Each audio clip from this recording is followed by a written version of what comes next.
In the late 1800s, Thomas Otto and his family moved into a mansion at the corner of Easton and Simonton Street in Key West, Florida, now known as the Otto's House.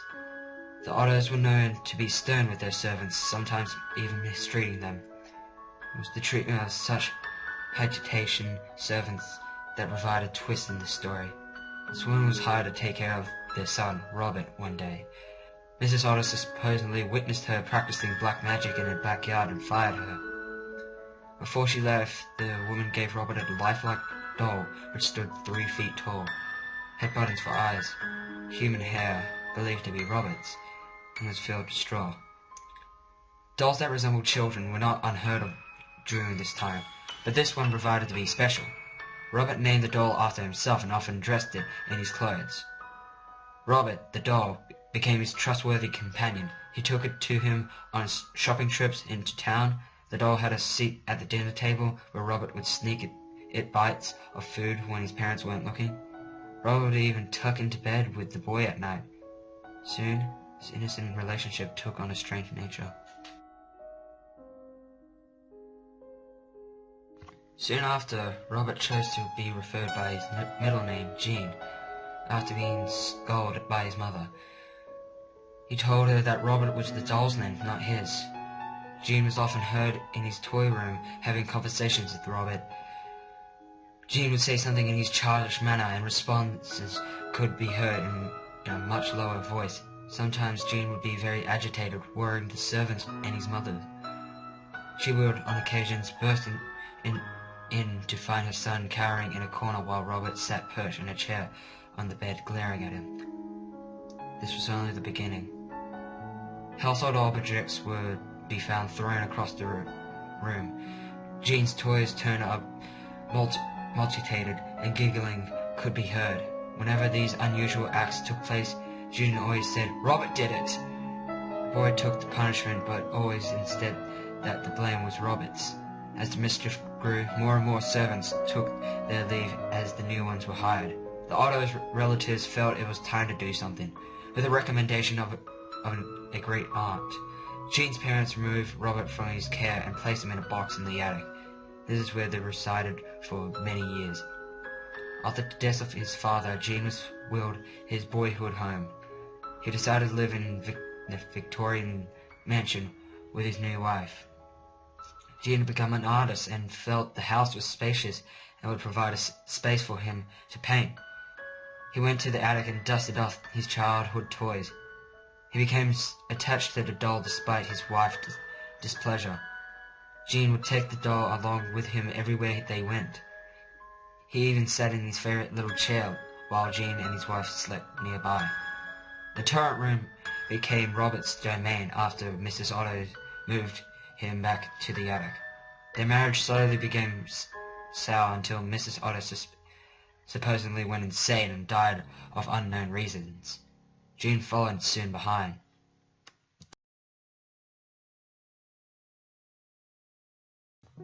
Robert supposedly attacked people, sometimes locking them in the attic.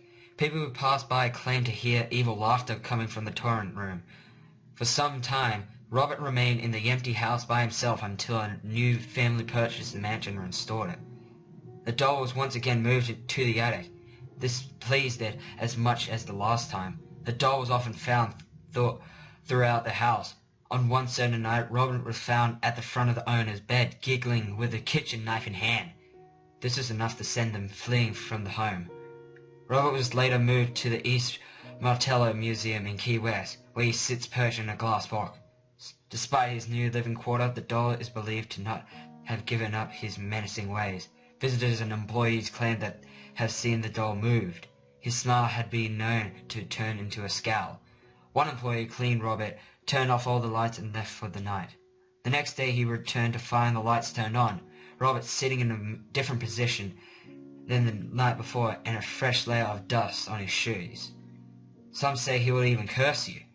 Even if you want to take a picture of him, you must ask politely. He'll tilt his head in permission. However, if he doesn't and you take the picture anyway, a curse will fall upon you and anyone who accompanies you to the museum. The same happens if you make fun of him. To this day, Robert remains at the East Martello Museum in the sailor suit, clutching his stuffed lion, continuing his menacing ways.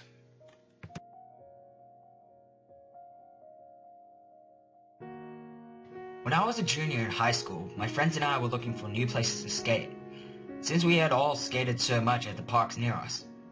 We started asking around town and skate park forums. Weeks went by without any answers, until I received a blog message from an anonymous. He talked about an old abandoned park in upstate Maine. He also stated to contact him via his email once we get to Bangor. The fact of it being abandoned intruded me. It was quite a drive from Portland, but it had been a long summer, so it would be worth the drive. The next day, two of my friends and I packed our car, said goodbye to our parents, and headed to Bangor. We reached Bangor in a little over 2 hours. I emailed the guy and he told me to head towards Grandview Avenue until you reach Prentice Woods. Then enter the woods. I emailed the guy back and asked him where the hell in these woods would we find the park. His next answer shocked me. We were instructed to pay attention to the trees that had arrows etching, and that only arrows with the image of the all-seeing eye above them were the ones that led to the park. I started to get to doubt the legitimacy of what this man was saying, but nevertheless we walked on. The woods were full of noises that made me jump. One of my friends, Mark, wanted to head back, but we didn't drive all this way to go back home now. After around 45 minutes of searching, we found it. The park was oddly rusted, but in overall good shape. It was thoroughly overgrown, weeds everywhere, trees overhanging the pipes, and various plants and shrubs everywhere. It looked awesome. There were quarter pipes, half pipes, rails, ramps of various sorts, and even a long tunnel that led to an elevated ramp jump. We exchanged looks at each other and back at the park. We grabbed our boards and instantly started skating. The pipes were so huge and fast I thought I was going to burn into ashes. While Mark and I were exchanging turns down the pipe, my other friend Spencer headed down the tunnel. We didn't even notice he was gone, not until it started to get dark. Maybe we were too focused on what we were doing, or maybe even something else, but either way, he was gone. We called his name over and over again, but he didn't show. I yelled to him to stop kidding around because we should be leaving soon. Still no response. Mark and I began to walk down the tunnel. It was much longer than I expected. The first thing I noticed about the tunnel was the further we got, though, it was the colder it became. After 10 minutes of walking and calling for Spencer, I swear I heard whispering. Mark's expression pleased me. He did too. As we reached the ramp, it became so cold. I could see my breath. The two of us climbed over the ramp and realized that there was a wide and very deep pit after the jump. Horrified, I peered in. To my terror, I found Spencer, impaled on a metal spike. Even worse, there was a small child feasting on Spencer's now severed arm. It looked up at us and snarled, then went back to its meal. Mark and I turned and ran. I ran through the woods so fast, not looking behind once. Reached the car and drove home. I never talked about it that day again. Spencer's family asked us what happened to his son.